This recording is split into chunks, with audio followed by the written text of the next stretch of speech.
مرحبا بكم، اسمي ياسين. الشخصيات بثلاثة. عادوا لكم. اليوم سنفعل تحدي خطير جدا، وهو أن تريفر، فرانكلين، مايكل سيشاركون في قرعة. هو الشخص الذي سأقوم بأخذ اسمه هو الأول. لدي الأسماء هنا يا أصدقاء في هذا الوعاء. الشخص الأول الذي سأقوم بأخذ اسمه هو الشخص الذي سيحصل على أرخص سيارة في تاريخ لعبة GTA 5 سيستمتع بها، سيقوم بتجربتها. الشخص الثاني سيحصل على السيارة المتوسطة في الثمن، وبعدها الشخص الأخير سيحصل على أغلى سيارة في التاريخ ثمنها 82 مليون دولار. عدد هائل جدا من الأموال صراحة. ذلك الشخص سيفوز يا رفاق بأفضل سيارة. من هو المحظوظ الذي سيفوز بأفضل سيارة؟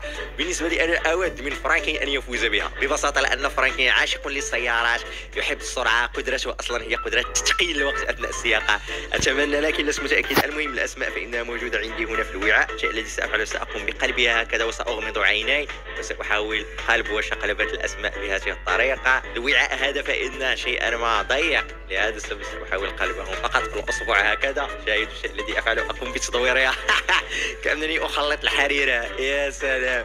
الآن يا رفاق بدون أن أنظر في الوعاء، والوعاء يا أصدقاء، الشيء الذي سنفعله سنقوم بأخذ الاسم الأول. من هو المحظوظ الذي سيحصل على أسوأ سيارة في التاريخ؟ شاهدوا، إنه تريفر. الآن الشخص الثاني يا رفاقي، نعيد التخليط بهذه الطريقة هيا لكي نحمل الاسم. الشخص الثاني الذي سيحصل على السيارة المتوسطة هو فرانكلين. والآن الشخص الثالث والأخير الذي هو محظوظ جدا، لأنه سيحصل على أفضل سيارة في اللعبة ثمنها 82 مليون دولار. بطبيعة الحال آخر شخص وهو مايكل دي سانتا. شيء مميز جدا ورائع صراحة. هذه القرعة فإنها مميزة. أخبروني بأفكار خاصة بالثلاث شخصيات مثلا إذا أردتم مني فعلها، ونقوم بفعل قرعة الشباب. من سيفوز بمن أو من سيجرب من. وبدون أن نضيع على وقت لكي نبدأ بأول سيارة سيئة من نصيب من تريفر. بالخلف من صديقنا تريفر. أسوأ يا رفاق السيارات الموجودة لحد الآن في لعبة GTA 5. لن تصدقوا، أسوأ سيارة ثمنها رخيص. لهذا السبب هي سيئة. وتخيلوا في المرة السابقة عندما فعلنا القرعة، تريفر حصل على أسوأ منزل، وهو عبارة عن خيمة ثمنها رخيص جدا. واليوم مرة أخرى حصل على أسوأ السيارات.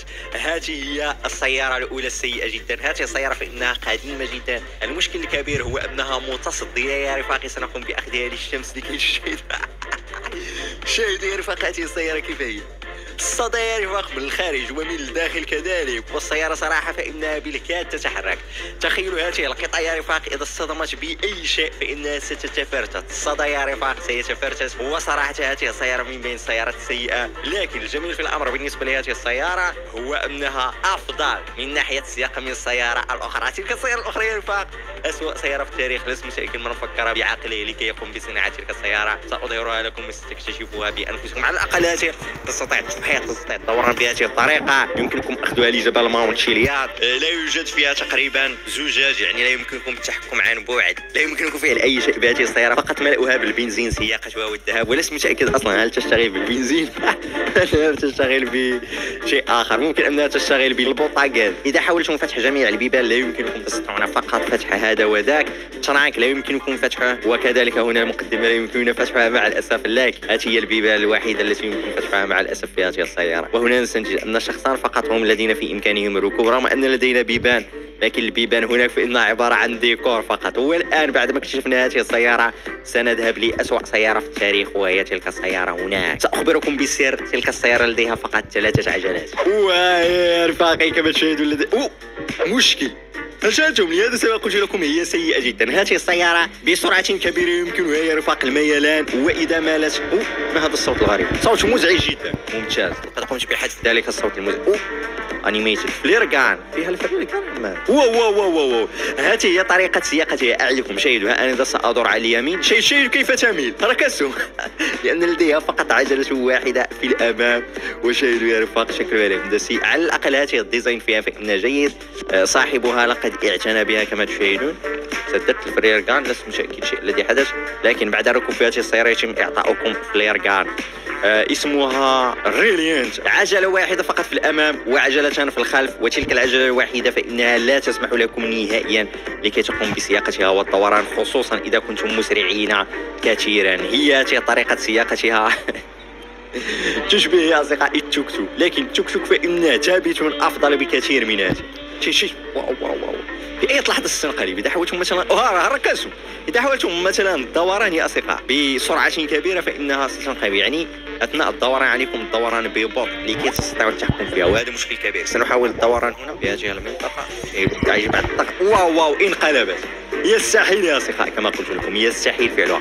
رغم كل هذا فإنني سأقوم بأخذها في جولة بسيطة جدا. نقوم بإظهار العداد الخاص بالسرعة لكي نكتشف كم هو الحد الأقصى للسرعة بالنسبة لهذه، لأنني لا أستطيع الرؤية بشكل جيد من الضروري إظهار العداد. وكذلك علينا فعل التجربة في طريق مستقيمة. مشكل انقلبت مرة أخرى. مثلا من هنا نبدأها ونذهب للقمة هنا. ممكن أن أعود أصلا للخلف لكي نحصل على سرعة جيدة جدا. تنقلب حتى ولو عدتم للخلف ببطء فإن هذه السيارة تنقلب. أسوأ سيارة في تاريخ لعبة GTA 5 هي هذه بلا منازع. لهذا السبب اخترت لكي أقوم بإعطائها للشخصية التي كان من حظها أن تقوم بتجربة هذه السيارات.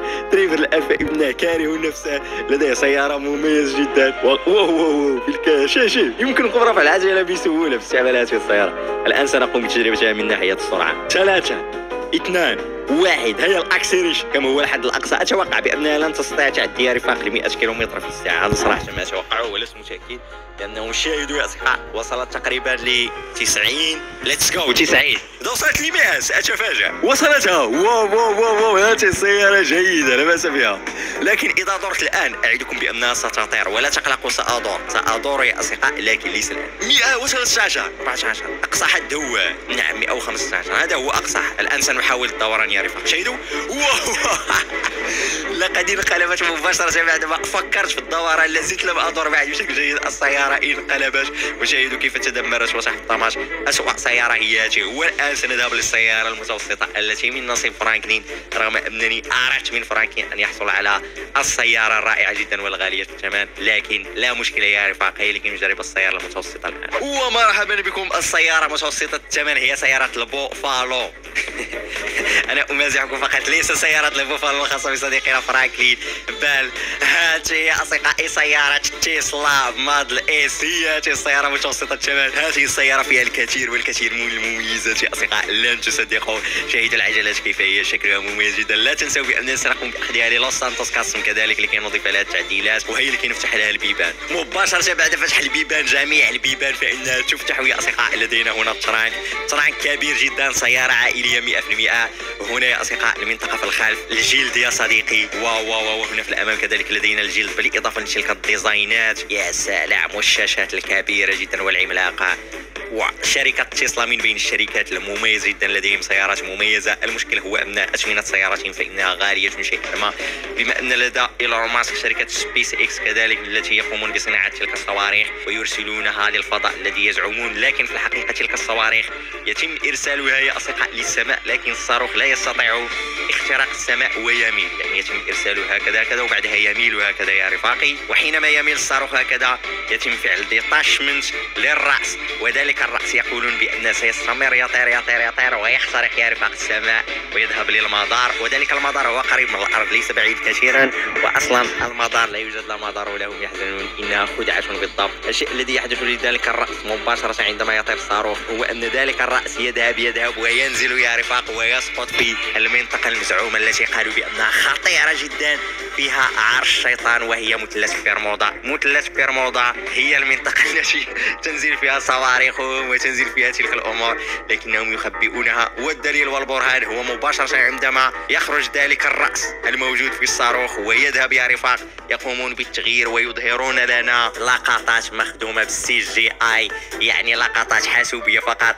وأتحداهم أن يظهروا لنا لقطات حقيقية مصورة بالكاميرات، لديهم بلايين الدولارات، وأتحداهم أن يفعلوا هذا الأمر. لن يفعلوا نهائيا، بل يقومون بإظهار لقطات سينمائية قاموا بصناعتها ويقولون شاهدها وتذهب المطار ها هو هكذا، وفي الأخير يظهرون لنا لقطات 3D على أنها يتم فعل الديتاشمنت. صراحة نحن نعيش داخل من كذبة يا أصدقاء، لكن السيارة حقيقية، التكنولوجيا الموجودة في السيارة حقيقية، صناعة الصاروخ، إرسال الصاروخ السماء حقيقي، تلك الأمور كلها حقيقية. لكن لماذا يتم التغيير للأمور الكرتونية المصنوعة بالCGI عندما يصلون للقمة؟ لأنهم لن يستطيعوا اختراق السماء بطبيعة الحال. هنا في الأمام منطقيا يجب أن يكون المحرك المحرك، لكن المحرك غير موجود، بل لدينا منطقة أخرى خاصة بالأمتعة وهي التي نقوم بتجربتها الآن. واو واو واو، سيارة خطيرة جدا هذه تسلا يا حبيبي، تسلا موديل اس بي 90 ذلك هو اسمه. شاهدوا من الداخل كيف تظهر. واو، لدينا العداد، لدينا كل شيء، الانترنت من الخارج. واو، لدينا السانروف، ليس السانروف واحد فقط بل اثنان. لا هذه السيارة خطيرة هذه. اسمعوا، صوت المحرك لا بأس به لكن ليس قوي لأن السيارة فإنها كهربائية. واو تطير هذه رغم أنها سيارة كهربائية. شاهدوا في العداد.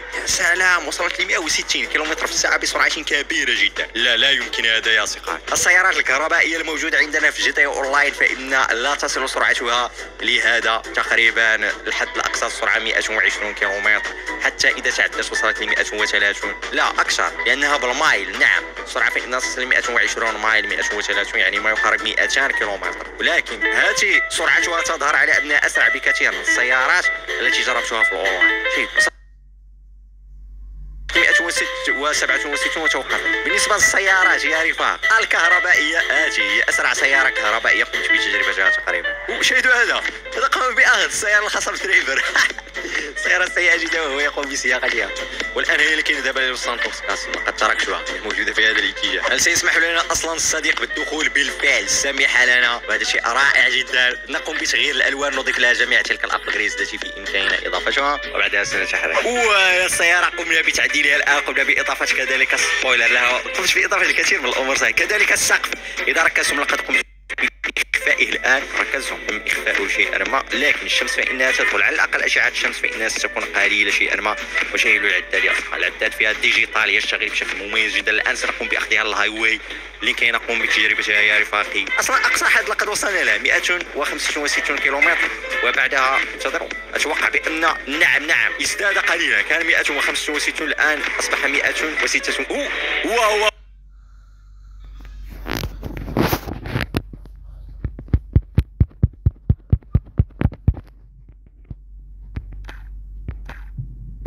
واو واو واو، الأضواء في الليل خطيرة جدا. هذا الفار، يا سلام، الفار في الأسفل يا حبيبي.